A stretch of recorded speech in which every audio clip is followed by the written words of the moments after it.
नमस्कार, जोहार। आप देख रहे हैं झारखंड स्वतंत्र खबर। अभी हमारे साथ पूर्व मंत्री देव कुमार धान जी हैं। एक अभी मामला नया है चुनाव के बीच में आदिवासियों का अपना अस्तित्व और जो भी बोले उसको बचाने के लेकर के एयरपोर्ट पर एक देवस्थल था, शरणास्थल का दीवार तोड़ा गया है वहाँ। उसी के लेकर के एक दिन रोड जाम भी हुआ, यात्रियों को एयरपोर्ट जाने में समस्या भी हुआ। इसी लेकर के अब आदिवासी समाज मैंने खड़ा हो रहे हैं। कुछ समाज जो है मुख्यमंत्री का ज्ञापन भी सोचे हैं, उसमें सौंपे हैं। तो इसी के लेकर के हम पूर्व मंत्री देव कुमार धान जी से बात करते हैं कि आदिवासियों का सरकार और आदिवासी फिर अपना हक अधिकार के लेकर के बीच बीच में सड़क पर उतरना पड़ता है। राजोहार, जोहार। क्या कहेंगे? ये तो बात बिल्कुल सही है कि बहुत दुर्भाग्य का बात है कि आदिवासियों की सरकार, आदिवासी मुख्यमंत्री, उसके बाद अगर हमारा शरणास्थल, देवस्थल या हमारा धार्मिक जमीन, पहनाई जमीन, पूजा जमीन, महत्वाई जमीन, ये तमाम चीज़ों पर छेड़छाड़ हो रहा है, इससे तो बहुत ही दुर्भाग्य लगता है। और निश्चित रूप से इसके लिए तो समाज खड़ा हो रहा है और खड़ा होना ही पड़ेगा, तभी हमारा अस्तित्व बचेगा। केवल सरकार के भरोसे वो, चूँकि कोई भी सरकार रहे, उसका बहुत प्राथमिकता नहीं रहता है कि आदिवासियों का धार्मिक स्थल, शरणास्थल या उसका धार्मिक जमीन की रक्षा किया जाए। इसलिए आदिवासी समाज समय समय पर निश्चित रूप से संघर्ष करता है और उसको करना ही पड़ेगा। जिस तरह से एयरपोर्ट का देवठान जतरा स्थल या शरणास्थल की दीवार तोड़ा गया है और वो झारखंड सरकार कहीं द्वारा किया गया होगा, तो क्या लगता है अगर आदिवासी मुख्यमंत्री होते हुए भी आदिवासी को अपना अस्तित्व या धर्म स्थल बचाने के लिए लगातार जो प्रयासरत हैं, उस पर मैंने आप लोग किस तरह से फिर आगे कर? देखिए, ये बात तो बिल्कुल है कि जब आदिवासी मुख्यमंत्री है, स्टेट हैंगर के बगल में ये चीज़ें हैं, तो ये चीज़ें राज्य सरकार के निर्देश पर ही हुई है, तो ये एकदम सरासर गलत है और ये चीज़ तो नहीं होना चाहिए। और निश्चित है कि जैसे जानकारी मिली है प्रेस के माध्यम से कि मुख्यमंत्री को कल ज्ञापन दिया गया है, तो जैसा आश्वासन मिला है कि नहीं हम उस चबूतरा को बना देंगे, तो अगर ये चीज़ अगर वो करते हैं तो अच्छी बात है, नहीं तो फिर तो आदमी को, आदिवासी समाज को तो संघर्ष करने के अलावा दूसरा रास्ता है नहीं। चूँकि हम अपना धार्मिक जो शरणास्थल है, चाहे देवस्थल है, हम उसको कैसे छोड़ेंगे। इसलिए उसका हम लोग इंतज़ार करेंगे कि मुख्यमंत्री क्या कार्रवाई करते हैं, और नहीं तो फिर आगे का आंदोलन जो है आगे किया जाएगा। क्या लगता है कि जिस तरह से एयरपोर्ट में ये हुआ, आप उनका जानकारी में नहीं था, अब देने के बाद ज्ञापन सौंपने के बाद अब वो जानकारी हुआ है उनको इस बात का?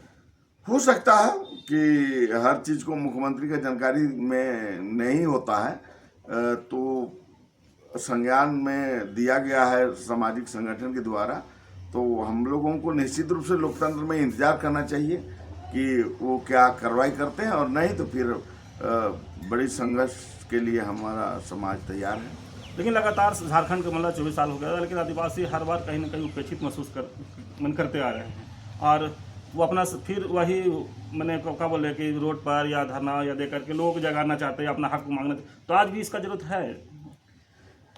देखिए, निश्चित रूप सत्ता तो सत्ता होती है, और इसलिए उनका प्राथमिकता, जैसे हम आपको बता दें कि झारखंड बने हुए करीब करीब 24 साल हो गए, उसमें 13 साल बीजेपी शासन रहा, माने एनडीए का रहा, और 11 साल इंडिया का रहा। तो अगर हम देखेंगे तो क्या चीज़ बदला? कोई चीज़ तो बदला नहीं।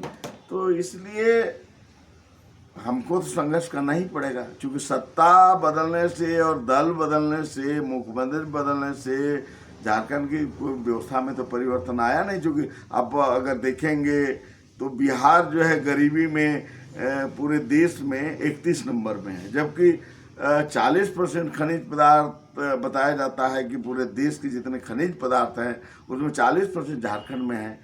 तो दल बदलने से और सत्ता बदलने से, मुख्यमंत्री बदलने से तो कोई परिवर्तन आया नहीं है। तो इसलिए निश्चित है कि हमको तो संघर्ष ही करना पड़ेगा और जनता को अपना आगे बढ़ना पड़ेगा, तभी आप उनका तमाम चीज़ जो है रक्षा हो पाएगा।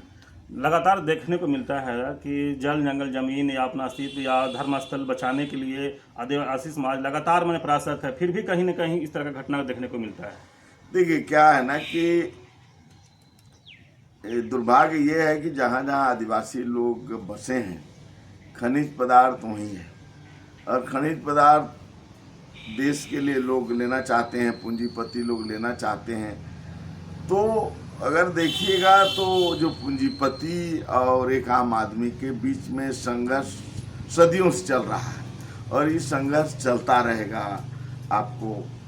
तो जब जब आदिवासी समाज या आम जनता मजबूत होती है तो उससे शोषण कम होता है, और अगर असंगठित होते हैं तो फिर उन पर शोषण होते रहता है। तो सरकार किसी का रहे, आम जनता को तो संघर्ष करना ही पड़ेगा, तभी उसका अस्तित्व बच पाएगा। आप पूर्व मंत्री भी रहे हैं, आप सरकार के बात करें तो सरकार के कुछ जानते भी हैं कि सरकार कैसे चलता है, सरकार को क्या करना है। तो अगर 24 साल झारखंड का बनना हो गया है तो क्या लगता है अभी भी आदिवासी को संघर्ष करने की ज़रूरत है? मैं तो वही तो बताया ना कि मान लीजिए कि अगर 5 साल रघुवर दास को छोड़ दीजिए तो 24 साल में 19 साल तो आदिवासी मुख्यमंत्री रहे हैं। तो अगर ईमानदारी पूर्वक हम समीक्षा करें तो ये 19 साल में जो आदिवासी मुख्यमंत्री हैं, आप एक भी काम बता दीजिए, एक भी बता दीजिए, कोई भी, आप भी पत्रकार हैं, आप बता दीजिए।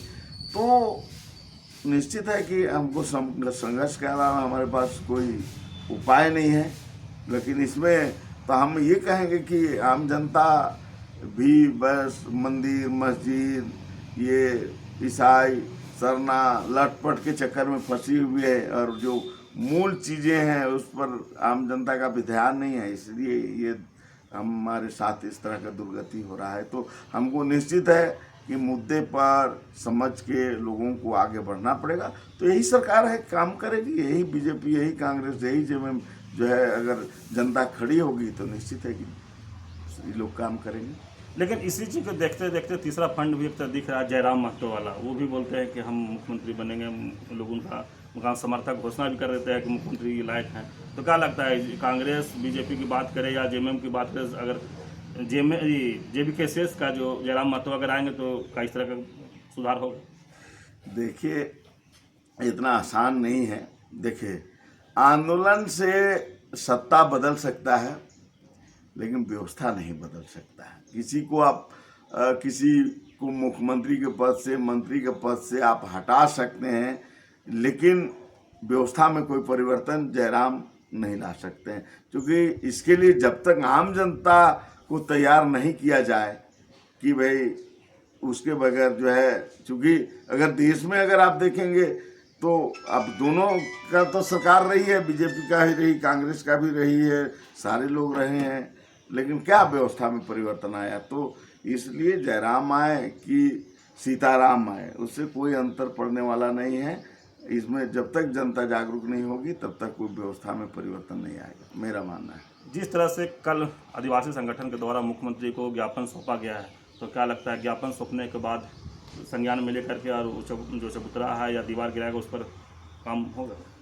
निश्चित रूप से हम तो अनुरोध भी करेंगे कि वो एक आदिवासी मुख्यमंत्री हैं तो उनको निश्चित रूप से इनका सुरक्षा प्रदान करना चाहिए, नहीं तो ये पूरे राज्य में मैसेज गलत जाएगा। और आने वाला समय में विधानसभा चुनाव है, इसमें भी उसका बुरा प्रभाव पड़ेगा।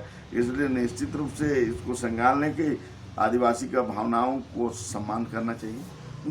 झारखंड लड़के भी आदिवासी लोग लिए और बनाए झारखंड को, और झारखंड बनना जब 24 साल हो गया फिर भी आज भी लड़ाई लड़ना पड़ रहा है अपने ही सरकार से, हमको ऐसा दिख रहा है। इस पर आपको क्या करें? देखिए सत्ता तो सत्ता होती है, चाहे वो किसी का भी सत्ता हो, उसका अपना एक नेचर है। तो इसमें तो जनता जो है जब तक अपना संघर्ष नहीं करेगी, जनता अपने वोट का महत्व को नहीं समझेगी और इस तरह के जो है हिंदू मुस्लिम सरना ईसाई के चक्कर में वोट देगी, तो उनको जीवन भर संघर्ष करना पड़ेगा। और उनको अगर इससे बचना है तब तो भाई उनको बहुत ही सोच समझ के वोट करना पड़ेगा, तभी जाकर उसका अस्तित्व जो है बच पाएगा। जिस तरह से आप फिर एक बार वोट के बात किए हैं, चुनाव है कल, वोटिंग होगा संथाल परगना में, तो वहाँ की जनता के लिए आप क्या कहेंगे?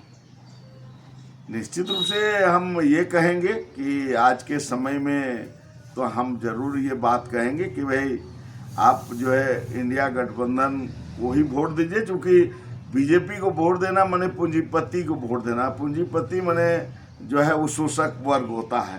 तो इसलिए जो भी है हम तो ये अनुरोध करेंगे कि वहाँ की जो जनता है उन आप जो है इंडिया गठबंधन को ही वोट दें, तो अभी कुछ कल्याण का उम्मीद किया जा सकता है।